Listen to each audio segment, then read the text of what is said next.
Salam sejahtera Malaysia, denyut nadi suara rakyat bergema di channel ini.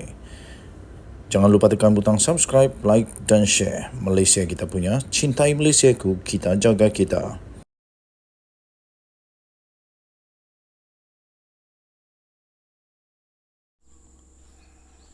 Salam sejahtera Malaysia, denyut nadi suara rakyat bergema di channel ini. Isu tentang 1MDB memang sudah dijangka adalah satu isu yang tak akan berlalu dengan mudah, tak akan selesai dengan cepat dan mungkin akan berpanjangan lagi.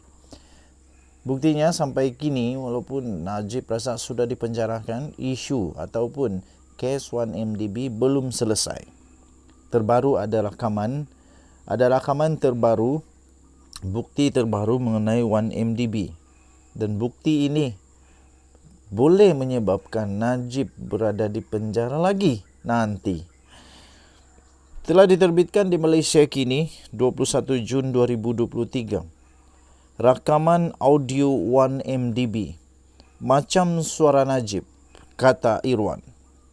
Mahkamah Tinggi Kuala Lumpur pada hari ini diberitahu bahawa salah satu suara dalam 4 rakaman audio yang dikaitkan dengan urusan 1MDB kedengaran seperti Najib Razak.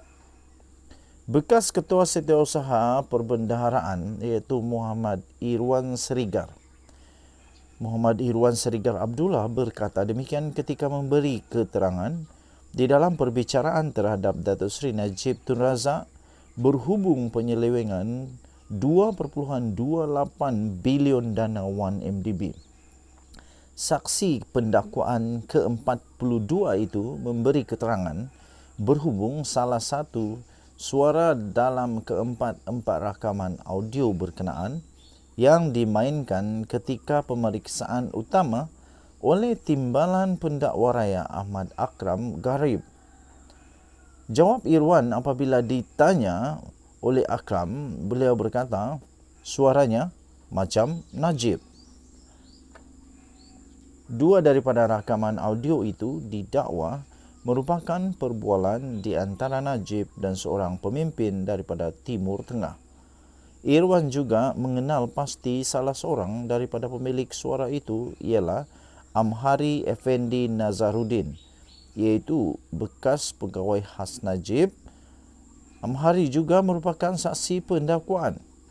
Dahulu, Hakim Perbicaraan iaitu Colin Lawrence Sikora telah membenarkan permohonan pihak pendakwaan itu untuk menerima 4 rakaman audio itu sebagai bukti.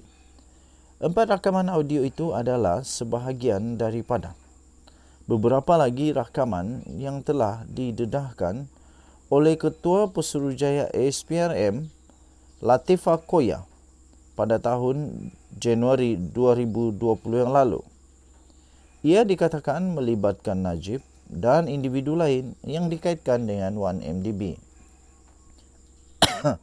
Pihak pendakwaan bergantung kepada 4 rakaman audio itu untuk mencabar dakwaan Najib bahawa dia menerima derma daripada Aram. Sementara itu, semasa pemeriksaan balas oleh Ketua Peguam Bela iaitu Muhammad Syafiee Abdullah pada hari ini, Irwan berkata dia tidak pasti sama ada suara dalam rakaman itu, audio itu benar-benar milik Najib kerana dia tiada ketika peristiwa itu berlaku. Di dalam sesi soal jawab di mahkamah itu, Syafiee bertanya, selepas mendengar rakaman itu, adakah anda boleh mengatakan ini deepfakes? Irwan menjawab, saya tidak boleh katakan kerana saya bukan pakar. Deepfakes ialah media sintetik yang dimanipulasi secara digital untuk menyerupai seseorang.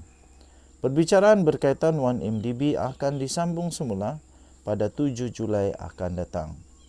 Najib yang pernah menjadi Menteri Kewangan dan pengerusi Lembaga Penasihat 1MDB berdepan dengan 4 pertuduhan salah guna kuasa dan 21 pertuduhan pengubahan wang haram membabitkan RM2.28 bilion daripada dana kekayaan negara Malaysia. Denyut nadi suara rakyat bergema di channel ini. Bye-bye. Salam sejahtera Malaysia, denyut nadi suara rakyat bergema di channel ini. Tular di banyak media sosial, kononnya ada perselisihan besar. Perselisihan yang amat mengejutkan yang pastinya akan membawa banyak kesan kepada Perikatan Nasional, terutamanya untuk bersatu menjelang PRN di 6 buah negeri yang akan datang beberapa minggu sahaja lagi ini.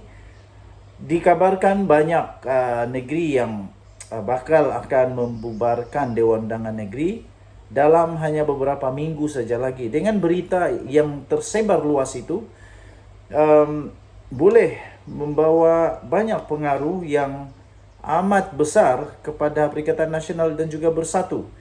Melalui spekulasi yang baru sekarang ini yang berlegar-legar di media sosial, kononnya ada spekulasi perselisihan di antara Muhyiddin dan Hamzah Zainuddin. Apa sebenarnya yang berlaku di antara Muhyiddin dan Hamzah Zainuddin? Banyak spekulasi timbul. Walaupun begitu, akhirnya Faizal Azumu tampil untuk menjelaskan perkara yang sebenar, apa sebenarnya berlaku di antara Hamzah Zainuddin dan Muhyiddin Mak Yassin. Telah pun dilaporkan di bharian.com.my pada hari ini lebih kurang jam 3 petang tadi. Spekulasi perselisihan Muhyiddin dan Hamzah Zainuddin adalah laporan berniat jahat menjelang pilihan raya negeri, kata Faizal Azumu. Cuma saja ada satu peribahasa selalu berkata begini: pokok tak akan goyang kalau tak ada angin. Tak akan ada kocakan di air kalau tak ada batu yang jatuh. Itulah. Tapi harap-harap tak ada apa-apa lah. Tiada sebarang krisis dalaman di antara pemimpin bersatu, terutama presidennya, Tan Sri Muhyiddin Mak Yassin dan Setiausaha Agung Parti, iaitu Datuk Seri Hamzah Zainuddin, seperti yang sedang digembar-gemburkan oleh beberapa laporan media.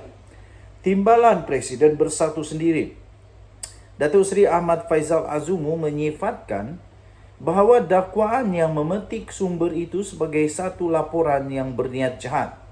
Katanya, jika laporan itu dibuat dengan memetik sumber, jelas ianya tidak beretika dan berniat jahat terhadap Bersatu dan Perikatan Nasional menjelang pilihan raya negeri PRN 6 negeri tidak lama lagi.